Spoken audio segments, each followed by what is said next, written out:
Gilles Normand, bonjour. Bonjour. On est aujourd'hui aux Assises de l'automobile et on parle de la voiture de demain. Quelle sera cette voiture de demain? La voiture de demain, elle sera d'abord électrique, elle sera connectée et puis elle sera autonome. Donc ces trois ruptures technologiques fondamentales, on est en train de les faire.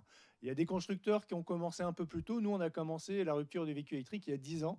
On a bien fait parce que ça s'accélère et il y a de plus en plus de contraintes. Mais si vous préparez une transition et que vous y travaillez beaucoup, eh ben, ça permet que cette transition, elle arrive plus rapidement et elle arrive surtout dans de meilleures conditions. Et sur la question de la voiture électrique, justement, qu'est-ce qui bloque encore? Quelles sont les prochaines étapes? Alors, ce qui bloquait au démarrage, c'est qu'il n'y avait pas suffisamment d'autonomie. Et là, on a démontré avec la nouvelle Zoé qui a 300 km en usage réel. Là, on passe une ligne rouge où vous sortez en fait des clients de niche qui sont un peu sensibles à l'environnement ou pour ceux qui sont très ouverts à la nouvelle technologie, ce qui est quand même un segment un peu limité. Là, vous rentrez plus sur des clientèles qui sont un peu plus générales, qui se disent bah, finalement, il y a un coût d'utilisation qui est très raisonnable. Et ce coût d'utilisation, avec 300 km, ça répond à beaucoup de mes demandes. Deuxième élément, il n'y avait pas suffisamment de points de recharge. Et là, il y en a de plus en plus. Et puis dans tous les réseaux autoroutiers, il y en a maintenant sur tous les 80 km. Et puis il y a beaucoup d'acteurs privés qui arrivent pour investir sur des réseaux de recharge. Donc ça, c'était le deuxième frein. Le troisième point sur lequel on travaille beaucoup, c'est le coût.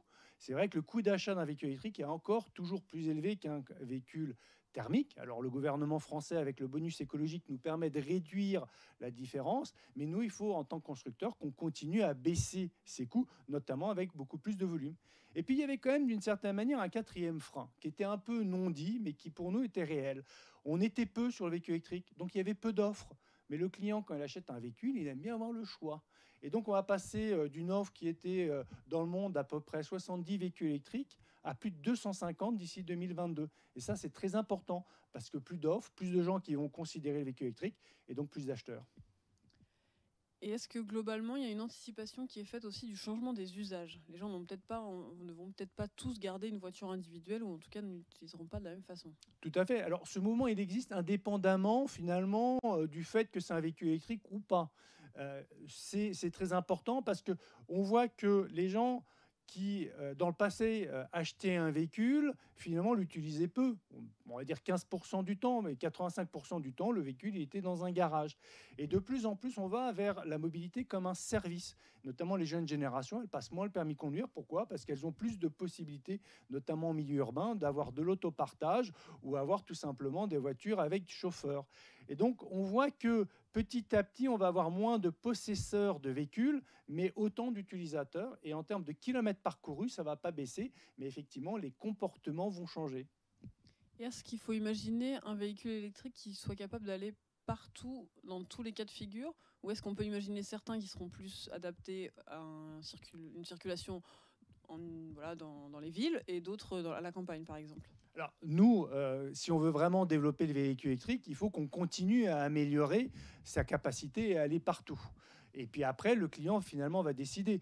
Aujourd'hui, les voitures, elles font facilement 800 km. Combien de fois vous utilisez votre véhicule avec 800 km réels? C'est assez rare. Mais finalement, le client, il aime bien avoir cette capacité, se dire j'ai la liberté d'aller. Donc nous, si on veut promouvoir la mobilité électrique, il faudra qu'on aille vers des capacités d'autonomie bien supérieures. Aujourd'hui, une Zoé, c'est 300 km en usage réel, et on va, d'ici 2022, avoir des utilisations et des autonomies qui seront bien supérieures à 500 km.